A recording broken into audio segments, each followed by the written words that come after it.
So hopefully you just finished watching our first video in the series, how to select the proper tree for firewood. Now we're going to share some tips and techniques on how to cut and split your firewood to proper length. First thing I like to do is to mark it. So I take a log that I've already split, proper length, and line it up and make a couple marks on the log.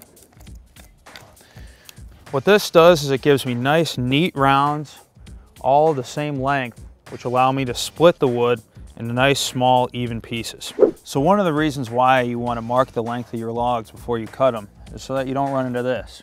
You can see a lot of these logs are longer than others, and it doesn't stack very well, and the stack is not as stable. Now we're going to talk about how to split this wood. So now we've got all of our logs cut to the proper length, it's time to split them. One of the key things with splitting is to let the axe do the work.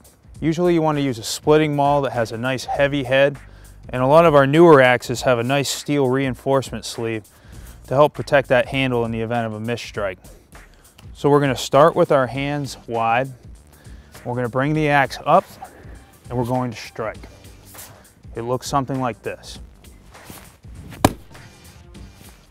And if you don't split it on the first try, you want to go right back for that exact same spot, and you should get it on the second try.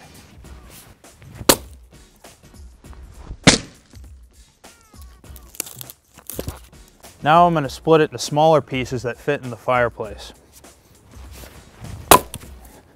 Now we split it to the right size that'll fit in my fireplace. So I'm done. I'm going to throw this log on my pile, and I'm going to show you guys how to split this slightly larger log. Before we get into this, just take a quick look at your work area.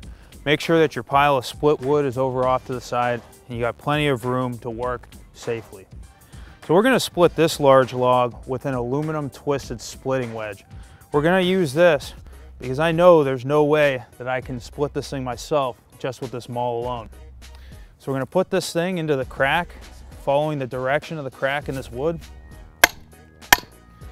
and get it started by hand like this. And then we're going to come in, we're going to start striking that wedge.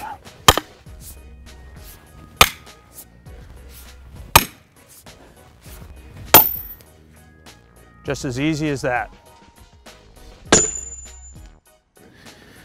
So now you've got your big log split in half. You can use your maul to split it up into smaller pieces from there.